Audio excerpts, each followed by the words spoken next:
Arkadaşlar, kanalıma hoş geldiniz. Bugün sizlerle birlikte 2 şiş dikişsiz çorap öreceğiz. Düz örgü ördüm tamamen. Model falan koymadım çünkü yeni başlayan arkadaşlar vardır ya da ilk defa çorap örecekler vardır diye düz çalışmayı tercih ettim. 37-38 ayağa uyumlu bu. Vereceğim ölçüler. Büyütmek isterseniz ya da daha iri, tombul bacaklara sahip, ayaklara sahip birisine örecekseniz 27 değil de 30 ilmek başlayabilirsiniz. Yapacağınız kişiye göre değişir. Ben şişime 27 ilmeğimi attım ve 3-4 sıra lastik ördüm. Bu şekilde bir ters bir düz 24 sıra lastik öreceğiz. Ondan sonra topuk kısmına doğru düz örgüye geçeceğiz. Kenarlardaki şu gördüğünüz V şeklindeki ilmekler, şöyle göstereyim. Şu V şeklindeki ilmekler, şunlar bize daha sonra gerekecek. O yüzden sıraya başlarken ilk ilmeği örmeden direkt şişimize alıyoruz ve bir ters bir düz lastiğimizi örüyoruz. 27 ilmekle başlıyoruz. Dediğim gibi isterseniz 2 ters 2 düz lastik de örebilirsiniz ya da pirinç örgüsü yapabilirsiniz. Sizin zevkinize kalmış bir şey. Bu şekilde 24 sıra örüp ondan sonra düz örgüye geçeceğiz. Bilerek böyle renkli bir iple düz örgü olarak ördüm. Hani mantık anlaşılsın diye. Siz dilerseniz ön kısmına, burun kısmını bitirdikten sonra düz renk örerken mesela buraya dilediğiniz örneği uygulayabilirsiniz. Şu şekilde şimdi lastikimizi örüp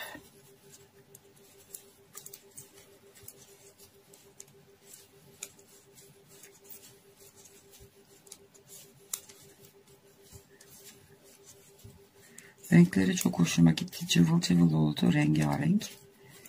Bu Nako Baby Lollipop. Son ilmeği de ördüm.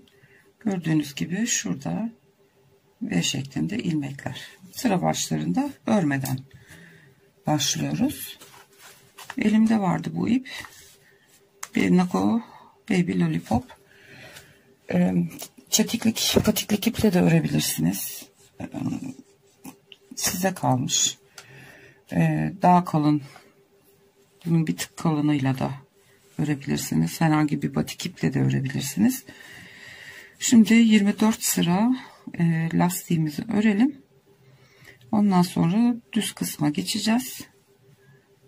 Topuk ayrıntısını yapacağız birlikte. Şimdi 24 sıramızı örelim ve tekrar birlikte olacağız. Evet arkadaşlar, lastiği bitirdim ben. 24 sıra şu ilk baştan, ilk ilmekten sayarak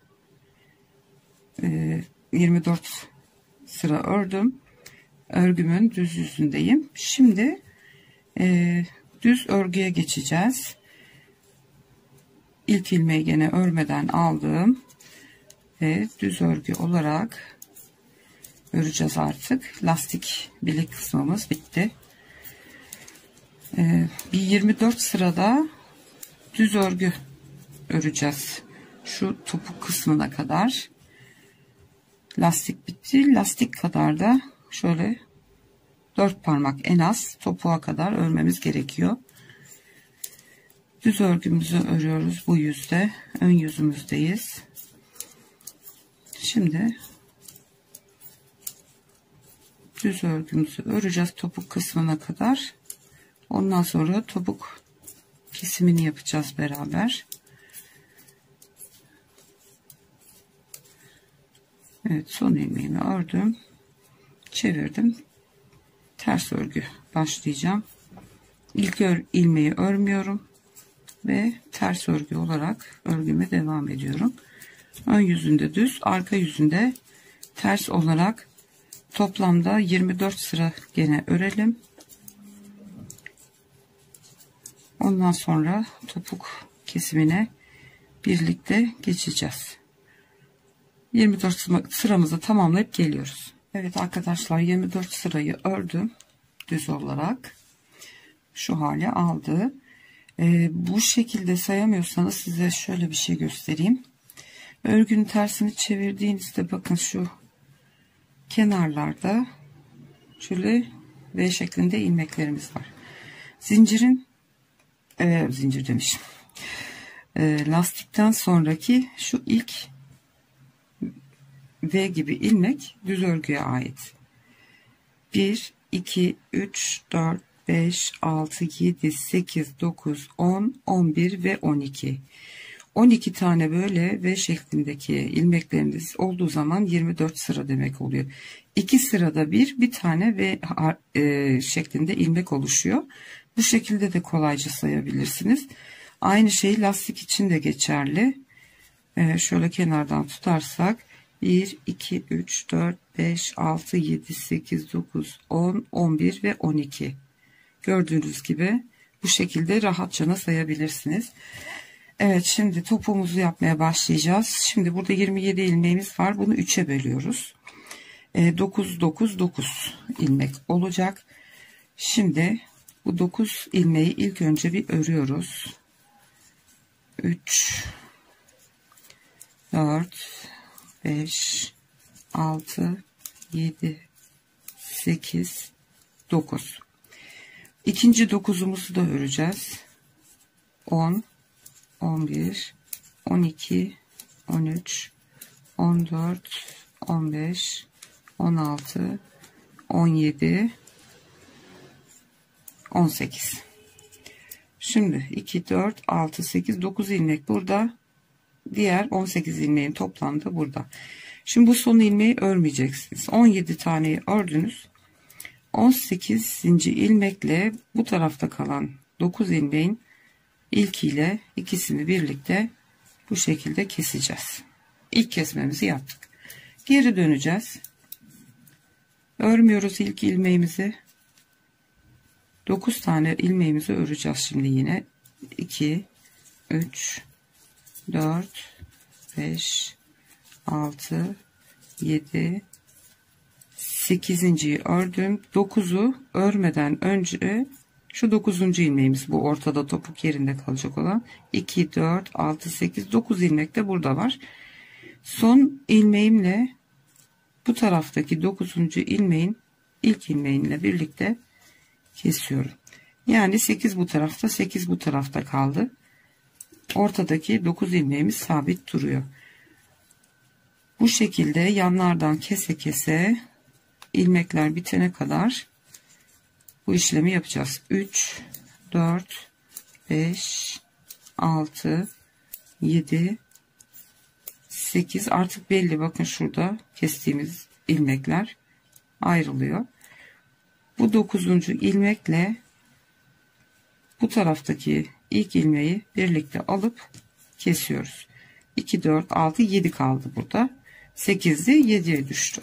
Arkasını çeviriyoruz.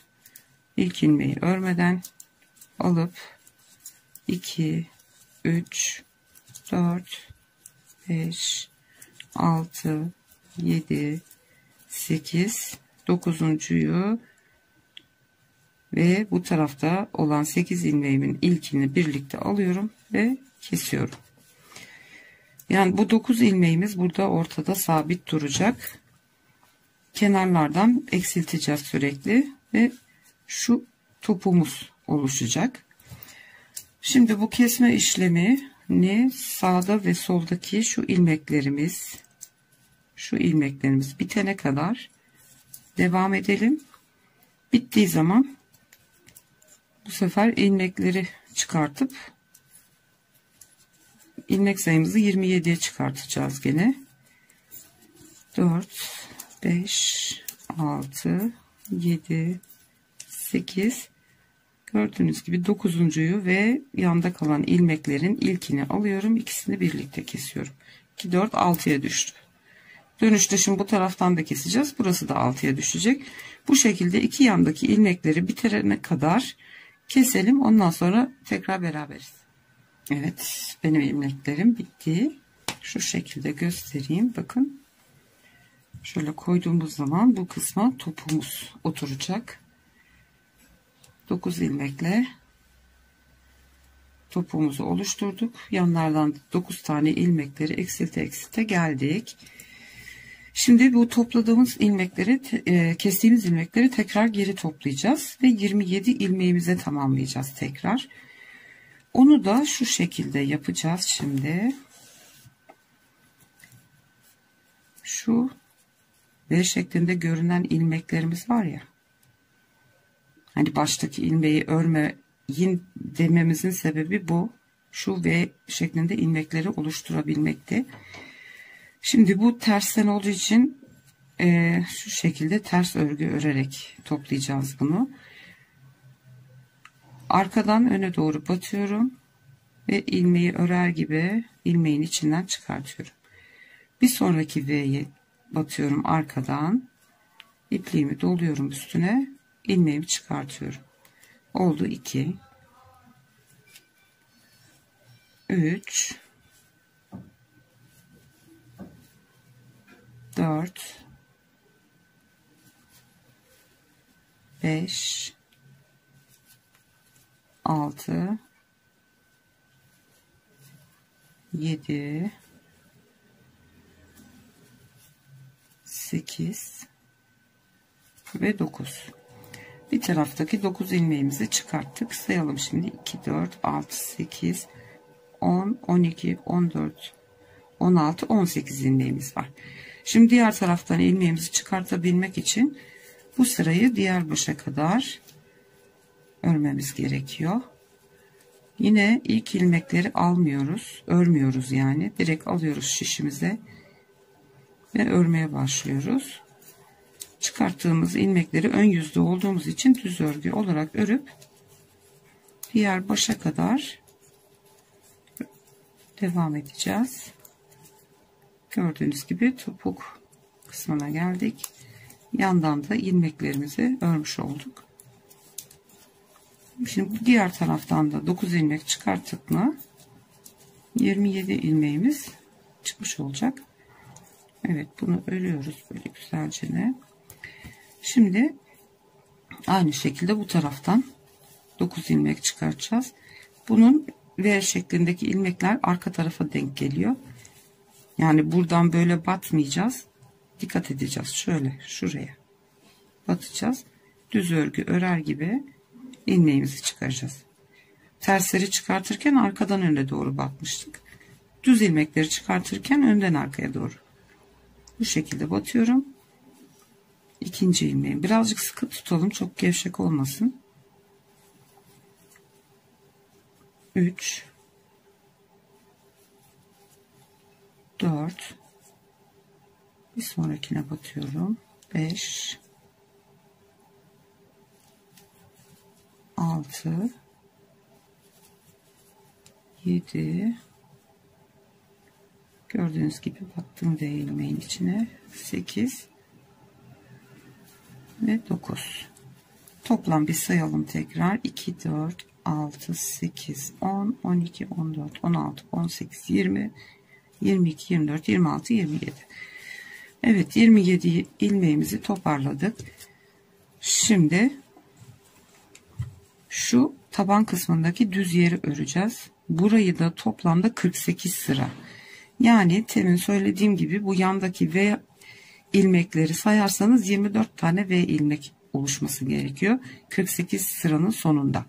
İsterseniz kolayınıza gelirse bu V ilmekleri sayın veyahut da şu topuktan itibaren oluşan, tam şu ortadaki topuk kısmından itibaren 48 sıra. Siz, yani bana bu tam geldi. Ben 37-38 diyorum. Bu kadar sıra.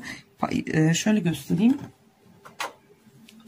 Şu ayaklarımızın başladığı yere kadar öreceğiz o taban kısmını.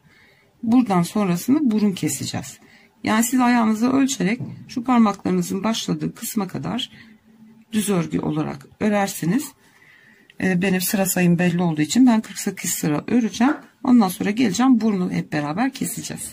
Evet arkadaşlar, ben 48 sıramı ördüm topuktan sonra şuradan yukarıya kadar ve şuradaki dediğim gibi en kolay saymanın yolu şu yandaki V şeklindeki ilmekler. Tam 24 tane bu şekilde V ilmek olduğu zaman 48 sıra örmüş oluyorsunuz. Çünkü her bir V ilmek 2 sıra sayılıyor. Şimdi patiğimiz, çorabımızın burun kısmını yapmaya geçeceğiz. Şimdi şu şekilde arka tarafından geleceğiz. Şöyle topuğumuzu ördük ve şimdi şuradayız. Tam kesmeye başlayacağız artık burnumuzu. Onun için de yanlardan birer tane kesiyoruz. Şimdi bu taraftan keserken bu şekilde arkadan örüp keseceğiz ki sola yatık olsun diye ve ilmeklerimizi örmeye devam edeceğiz sıra sonuna kadar. Bir baştan bir sondan keseceğiz. 9 ilmek kalana kadar yapacağız bu işlemi.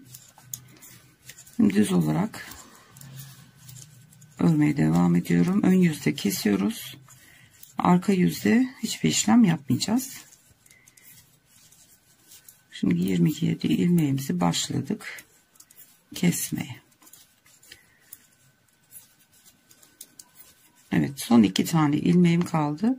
Onu da bu taraftan böyle keseceğim ki bu da sağa doğru yatık olsun diye. Şimdi arka yüzde hiçbir işlem yok. İlmekleri olduğu gibi öreceğiz sıra başına kadar. Oh, ilmek kaçırdık. Hemen geri toplayalım. Evet.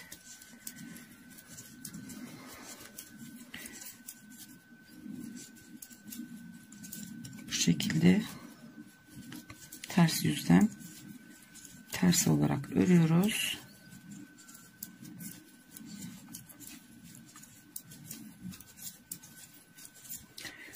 Yani çok çabuk bitiyor. Bir günde otursanız yani bir çiftini örebilirsiniz.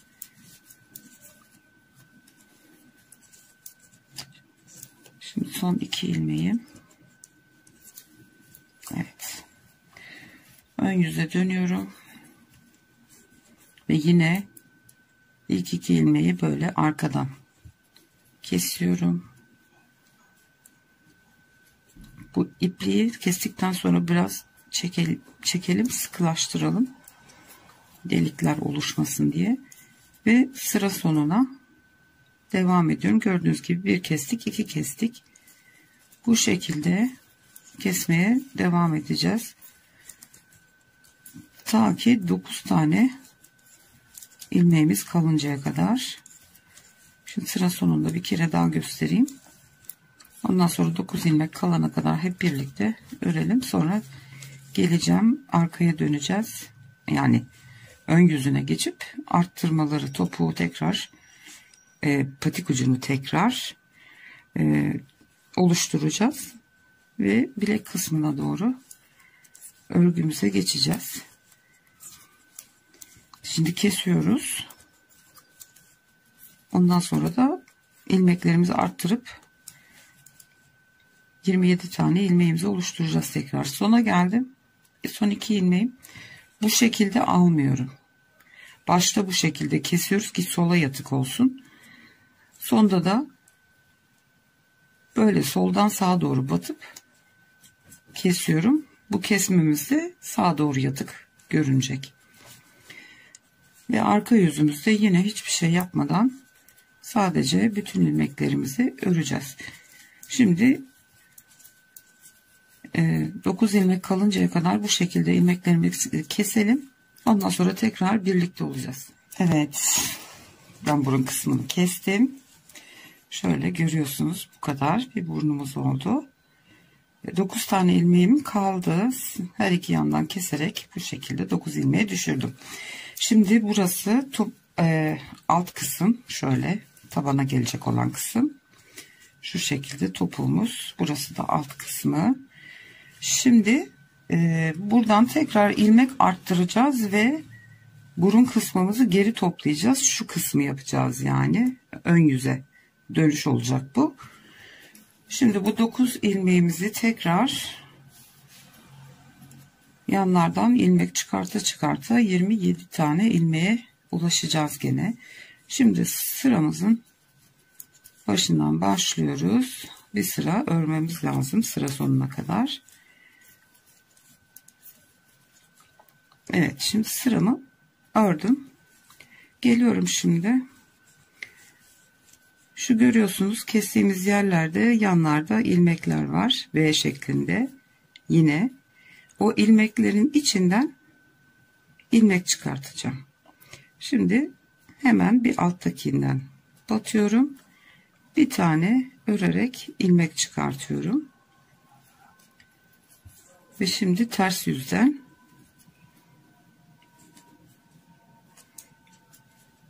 öreceğim. İlk çıkarttığım ilmeği örmüyorum.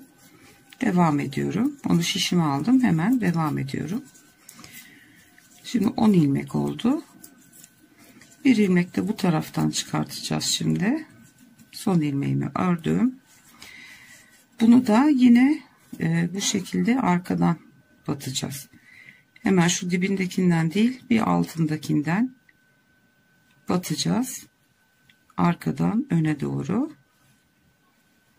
batıp ipi dolayıp içinden ilmek çıkartıyoruz.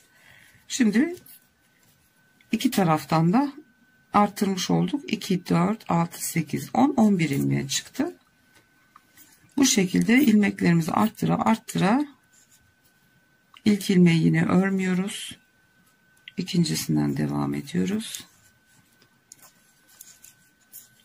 Bu şekilde arttırmaları yaparak 27 ilmeğimizi geri toparlayacağız. Evet, sıra sonuna kadar geldi. Her sırada ikişer ikişer artmaya devam edecek. Gördüğünüz gibi burun kısmımız kapanmaya başladı. Şimdi 27 ilmek olana kadar bu şekilde sağdan ve soldan ilmek çıkartana kadar 27 ilmek elde edelim. Ondan sonra tekrar birlikteyiz. Evet arkadaşlar, 27 ilmeğe kadar ilmeklerimi ben geri topladım. Gördüğünüz gibi burun kısmımız bu şekilde oluştu. Kesme yerlerimiz bitti. Şimdi düz örmeye devam edeceğiz. Şimdi 24 ilmeği her seferinde örerken şu yanlarda birleştireceğiz. Onu da göstereceğim şimdi kısaca. Bu şekilde düz örgü olarak tam şu lastik örgüsüne kadar aynı şekilde birleştire düz örgüyle geleceğiz. Lastik kısmında da aynı işlem, yanlarda birleştireceğiz ve en son lastik bittikten sonra şu ön kısımdan kesip çorabımızı bitireceğiz inşallah. Şimdi şu yan taraftaki ekleme kısmını da göstereyim. Son ilmeğimizi tersten gelirken çıkarttık. Şimdi bu ilmeklerimizi düz yüzünde sıra sonuna kadar düz örgü olarak örelim. Ve her sıra sonunda bir bu taraftan bir düz örgü örerek sona geldiğimiz taraftan ters örgü örerken de sıranın sonunda bu taraftan birleştirerek öreceğiz ki yanlarımız birleşerek dikişsiz olarak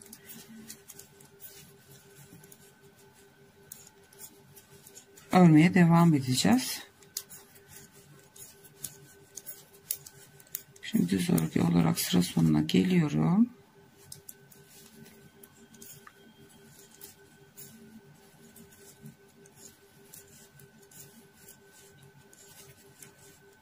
ilmeği örmüyoruz.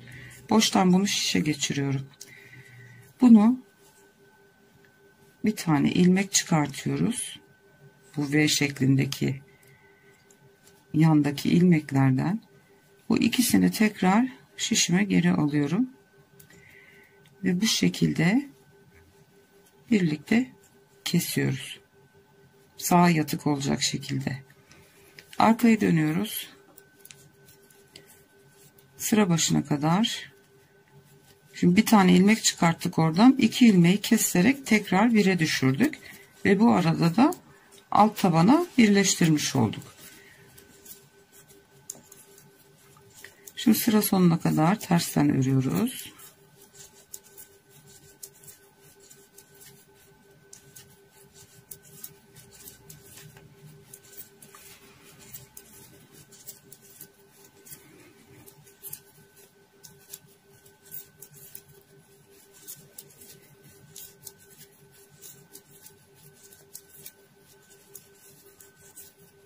Evet, son ilmeğimi örmüyorum. Şişimi alıyorum.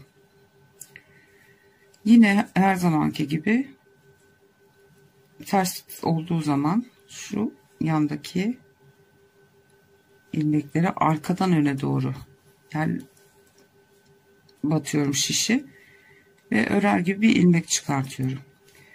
Şişimdeki son 2 ilmeği geri alıyorum ve ters örgü örer gibi kesiyorum. Ön yüze dönüyorum. Gördüğünüz gibi burada alt tabana hem birleştiriyoruz hem örüyoruz. Örerken şu ilk ilmekleri birazcık şöyle sıkalım. Boşluk olmasın. Bir kere daha göstereceğim. Sıra sonuna kadar bu sefer düz örüyoruz. Arada sırada ilmeklerinizi sayın. Bazen eksiltebiliyoruz ya da fazlalık çıkabiliyor. Unutabiliyoruz. Kesmeden gidiyoruz ya da ilmek çıkartmadan örebiliyoruz. O yüzden arada sırada sayarsanız 27 ilmeğinizden emin olursunuz. Evet, sıra sonuna geliyoruz.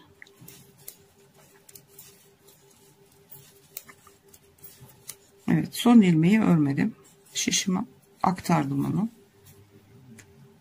Ve şu V şeklinden batıyorum. 2 dalını alıyorum. Bir tane ilmek çıkartıyorum burada. Son 2 ilmeği tekrar şişime alıyorum. Ve bu taraftan batıyorum. Sağa doğru yatık olsun diye. Evet, birleştirdik. Ve örmeye başlarken ilmeği örmeden alıyoruz. İkinci ilmekten devam ediyoruz örmeye. Bu şekilde arkadaşlar birleştire birleştire öreceğiz. Şu lastik yerine kadar birleştirelim. Şöyle göstereyim. Şurası lastiğimizin son, düz örgümüzün son V şeklindeki ilmeği. Buraya kadar birleştirelim. Lastik kısmına gelirim. Tekrar bir iki sıra gösteririm size. Ondan sonra da çorabımızı bitiririz inşallah. Şimdi lastik kısmına kadar birleştirerek örüp gelelim arkadaşlar. Lastik kısmına kadar ben geldim. Gördüğünüz gibi yanlardan bu şekilde ilmek ala ilmek çıkartıp kesip birleştirdik.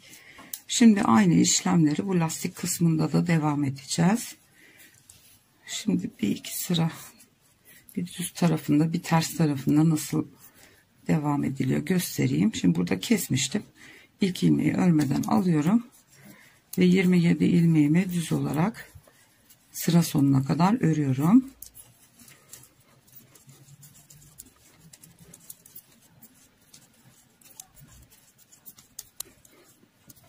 Evet, son ilmeği örmüyorum. Sağ şişime aktarıyorum. Ve gördüğünüz şu ve ilmekten batıp düz örgü örer gibi bir tane ilmek çıkarttım. Tekrar çıkarttığım ilmekle örgümün son ilmeğini şişime aktardım. Sol şişime. Ve şöyle birazcık çektirerek ilmeğimi kestim. 2 ilmek aldık. Bir tane kestik. ilmek artışı yok. Sabit 27 ilmek kalıyor. Arka yüzden de tekrar ilk ilmeği örmeden alıyorum. Şunu birazcık çekeliyorum ki gevşemesin, sıkı olsun. Yoksa büyük büyük delikler oluşur orada. Ve bu şekilde ters örgümü örüyorum sıra başına kadar.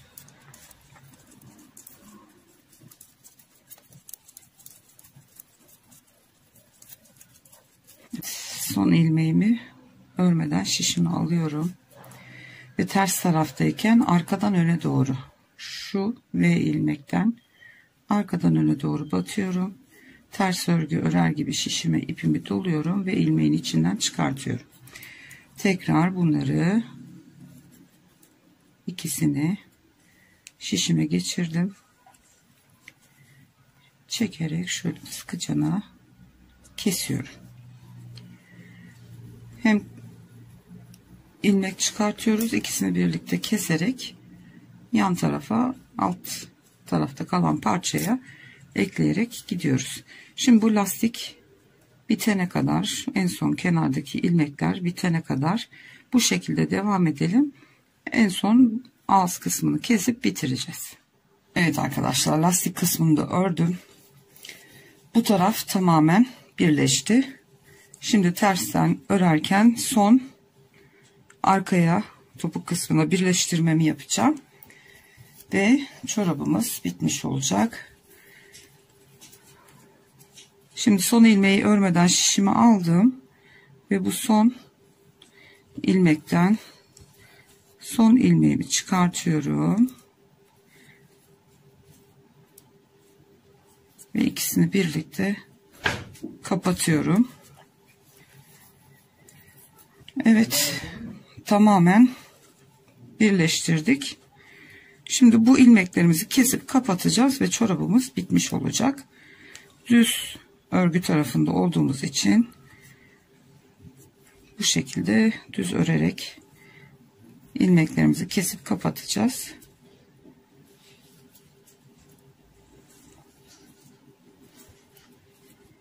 Bu şekilde sıra sonuna kadar ilmeklerimizi keselim. Çok fazla sıkmayalım. Sıkı olmasın.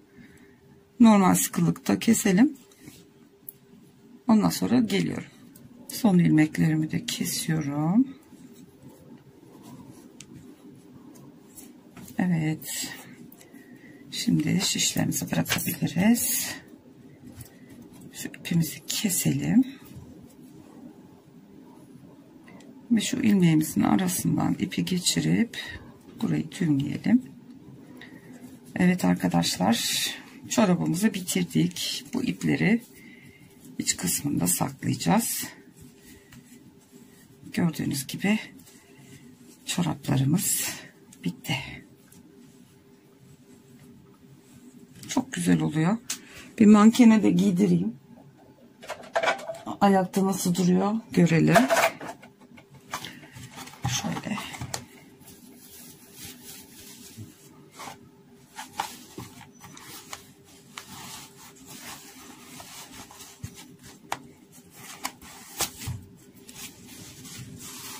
Evet.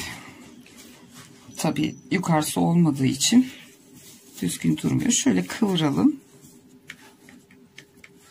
Evet.